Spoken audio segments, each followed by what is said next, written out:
Guys, I have to show you a mind-boggling game where something incredible happened with this pawn right here. Go ahead, if you'd like to comment. What do you think could possibly have happened that would make me make an entire video about this pawn right here? Let's see what happens. So I'm playing against this 2200 who is actually a pretty strong player, I noticed. And even though I had been winning most of the games, they were very close, and this person clearly knew what they were doing. So I played my, typical Caro-Kann gambit here, which I have a lot of success with, f3. Most people will take it. That's definitely the main move. This person played queen b6, which I've never seen before, I don't think. So I was completely taken out of my comfort zone. I didn't know what was going on. And I said, well, I mean, I guess we just take the pawn. That's if they don't defend it, why not get the center?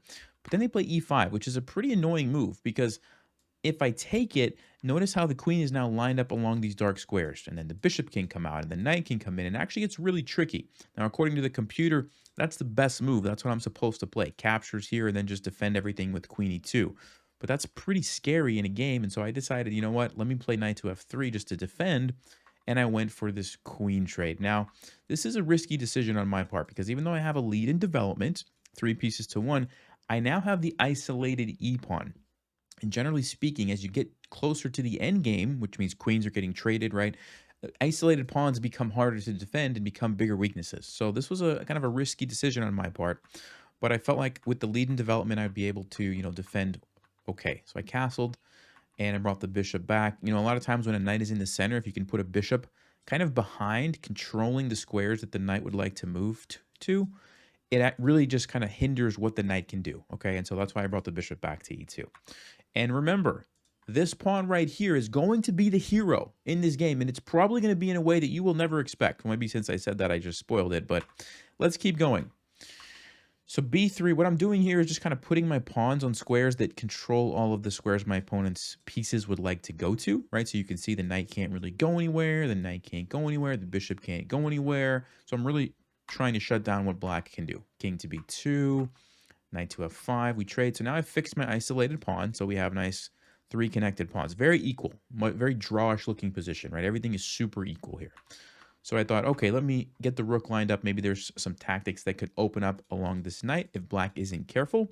But black was kind of preparing for that and decided to just defend the knight, which was a great decision. Now I can't really touch that knight, right? There's nothing I can do because the pawn is here.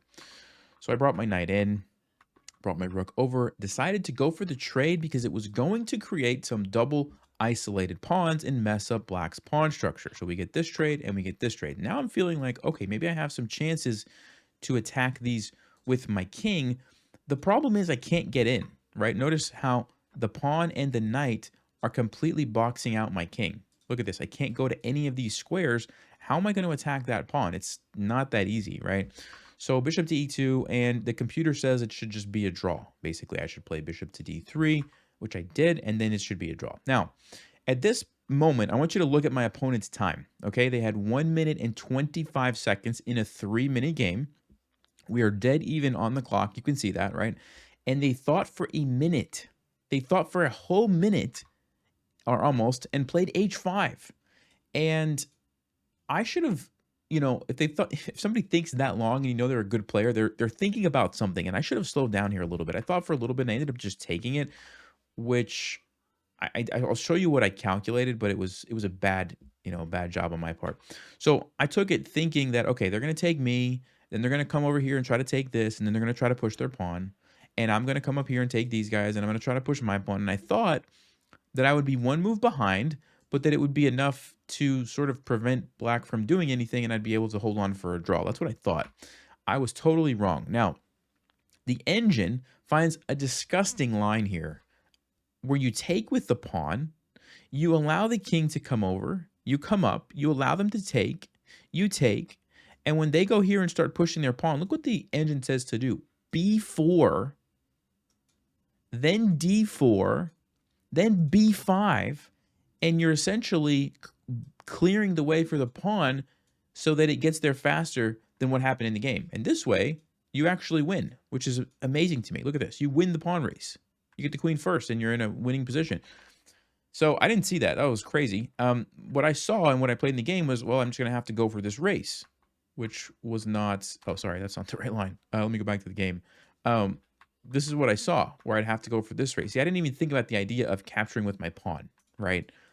Sorry, like this. So here we go. He took me, I took, and remember, do you remember that pawn that I told you is going to be the hero? Don't forget about this guy. All right. So let's go. And my opponent's low on time, but they have a very clear plan. Push the pawn, get a queen before I do, and I'm in trouble, right? I'm in big trouble. Here we go. Now, interesting thing about this is that a lot of times in an endgame, if all of these pawns were gone, this would be a drawn endgame unless the king's close enough, which it might actually be close enough. But generally speaking, it's a draw because you have this trick, and I'll show you in just a second. You have this trick where whenever this happens, you would move to the corner. And if the queen takes your pawn, it's a stalemate because I can't move my king anywhere. But in this position, it's not a stalemate. I have plenty of pawns that I can move. So it's not a stalemate and black's just going to win very easily.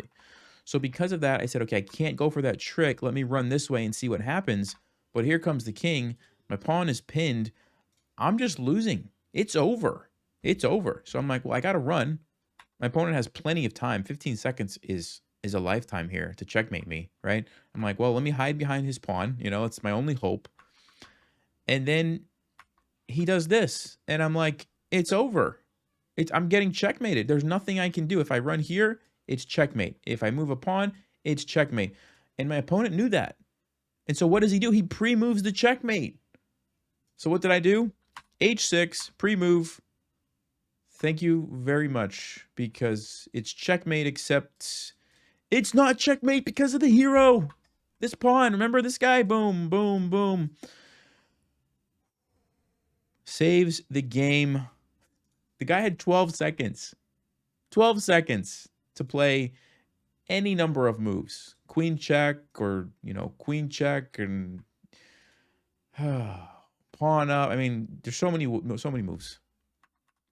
But I won the game because this guy was the hero. I mean, I feel bad for my opponent because they played a really good game. They calculated that really nice h5 line to get the queen first, and to lose like this, I mean, that's got to be heartbreaking. So I do feel for them, but it's nice to be on the winning side of those crazy things. I wanted to share that with you guys. Let me know if you've ever had a similar experience. And I'll see you next time. As always, stay sharp, play smart, take care.